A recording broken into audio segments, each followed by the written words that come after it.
Without further ado, Butch, please go ahead. Thanks, Deborah. I'm very pleased to be speaking here. I think the director of the South Center, Martin Corr, was originally scheduled to speak, but he's detained in some negotiations that are part of the part of this large conference. Basically, countries that are joining the WTO have to think about what their overall objectives are, right? And in many cases, it's not surprising that their overall objective is to try to achieve development, and that it is really best to think about joining the World Trade Organization as just one of the strategies that you might want to pursue in the face of your development. And there are many things that normally are involved in development. So my comments are really, in general, just put a general context to the question of joining the WTO, right? What is involved in development? Well, what is involved is moving your population from low productivity jobs to higher productivity jobs, finding ways in which your productive sector is sustainable and is able to provide decent jobs and good living standards for your population. So many countries join the WTO at different levels of development. Some of them actually have industries, some do not, some are very agricultural. And one of the things that has turned out historically to be important about development is that the role of the state, right? Many countries actually are, it's almost impossible, there's no historical precedent for a country moving up the development ladder without a very important role for the state. And this is one of the most important things that countries that are trying to accede to the WTO have to think about, that there are many limitations on what the state can do with respect to what it can do to pursue development after it has joined the WTO. Yeah? The WTO, if you're not yet a member, is a voluntary act on the part of any country. And countries have to then decide how much of the limitations on the state would the WTO accession involve? Two things are normally stated in terms of why countries are interested to join the WTO. One is if you're a member of the WTO, the rest of the world thinks that you're a stable investment platform. Actually, this is not true. I mean, the membership in the WTO has never been an important in actual experience. Membership in the WTO has never been an important indicator that one is a stable platform for foreign investment. China used to get a lot of foreign investment before it joined the WTO, and many countries after they joined the WTO end up waiting for Godot, waiting for the foreign investment to come in. Why? Because foreign direct investment is concentrated in a very small set of countries. You could even count them as 4 and 5 countries, right? So if you think that investment is what you want, the reason why you want to join the WTO, you need to provide investment to move your people from lower productivity jobs to higher productivity jobs. That's your development strategy. It actually is not a very strong signal for that, right? The other thing is that you might want to join the WTO, country might want to join the WTO, is in order to have access to the world trade, right? The large markets. You come from a small country, your people are poor, the market is very small, the kinds of products that you produce are very primitive compared to what you can import, and you want to be able to serve the world. Well, that's a good, in effect, the WTO prevents a country from a capricious treatment on the part of large markets, like the United States and the Europeans. But if you want to actually serve those markets, you have to be able to produce the goods. And if you cannot produce the goods, because those markets consume a certain kind of goods, right? And if you cannot produce the goods, if you don't have any industry domestically, there is really no need for you to join the WTO. A lot of countries take their time joining the WTO. Russia took its time joining the WTO. Why? Well, because mainly they were exporting oil, right? And there is really no need for international disciplines. Everybody wants to buy oil, and it's very hard for the rest of the world to discriminate against Russia when its main export is really oil.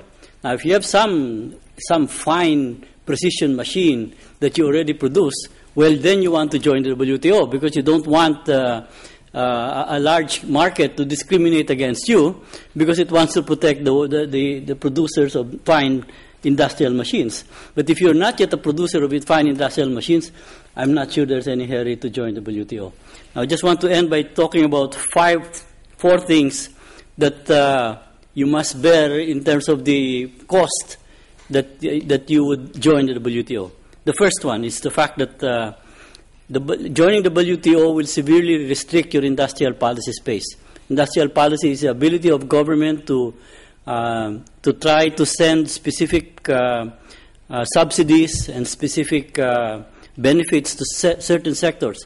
Industrial policy is about sectoral policy, not policy across all sectors. And in general, development happens, and many countries are commodity exporters.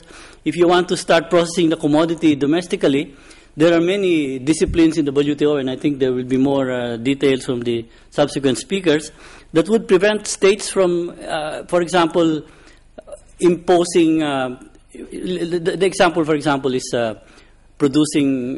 exporting timber and trying to produce furniture from timber, right? One thing you can do is you can try to say, well, the government will now say, we are not going to allow timber to be exported, right? I know this personally because I used to live in Sri Lanka, and we bought some furniture there.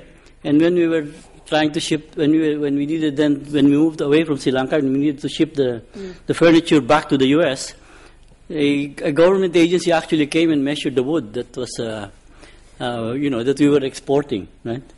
And I come from a country in which a lot of our hardwood has been used for scaffolding to build skyscrapers in Tokyo, right? So we just wasted it that way.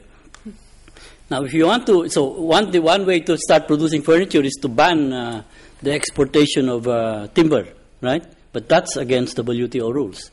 You can actually try to impose an export tax on timber, if you like. But in many cases, accession means that there will be restrictions on how much export taxes you can impose.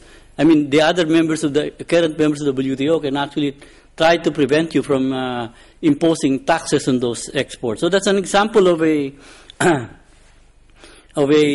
industrial policy, right? You actually happen to have woods left behind in your country. We don't have any more in my country. You want to produce furniture. First, you want to produce planks, and then you want to produce furniture. But you can't do it because of the accession procedures might require you not to be able to impose export taxes on that timber, right? So there are export restrictions are not allowed. So that's one thing that could be imposed on you. Secondly, there will be, if you're acceding to the WTO, there are very important disciplines on subsidies, especially if you have existing subsidies, right? I know one case I know, for example, is Moldova. When they acceded to the WTO, they capped the subsidies. So if you have existing subsidies, these subsidies will be capped. Now, if you make a mistake like Moldova did, and they capped it at the local currency value instead of in U.S. dollars, right? And then you have a lot of inflation, and therefore the subsidy is useless, right? So we know that the large, rich countries have very large subsidies on agriculture. But because they're already members, they don't have, the disciplines are different from them. But accession countries will have their subsidies reduced. Secondly, there are especially if you have subsidies on industry, on particular industries that you have, there will be the accession negotiations will most likely require a reduction in those subsidies. Number 3 is the question of services and intellectual property.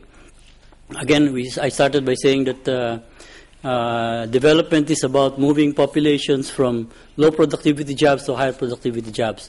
High productivity jobs have more technological content, but acceding to the WTO will require many countries to accept the intellectual property protections that are provided by the WTO, right? And in many cases, they are even stricter than what is actually provided to the current members of the WTO. So it's really, there's really no hurry, especially if you're trying to produce, you're trying to start an industrial sector. to accede to the WTO and then be subjected to TRIPS, intellectual property rights disciplines that are even harsher than the ones that are available to current WTO members. And finally, there are restrictions on tariffs that you can impose on countries, right? This is one way to think about the accession procedure. It's like the hazing that happens when you're trying to join a fraternity, right? Many of the countries will do things to you that they themselves don't do to themselves, and in many cases they impose lower tariff rates on you than they themselves are imposing on others. And I'm talking about other developing countries, right? So in effect, when you are acceding, there are also other developing countries who have a certain level of tariffs, but they can actually negotiate with you and try to talk about your tariffs being capped at a certain level, even though current members actually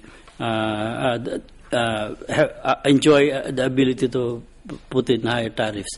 So, in general, joining the WTO is about a development strategy, right? And in a development strategy, one must think about what the advantages are, and eventually you can presume that everybody will join the WTO, unless the WTO itself disintegrates because of the current inability to go forward to the Doha round, right? So, but if it doesn't, eventually you can expect that any country who is not yet a member will eventually be a member of the WTO.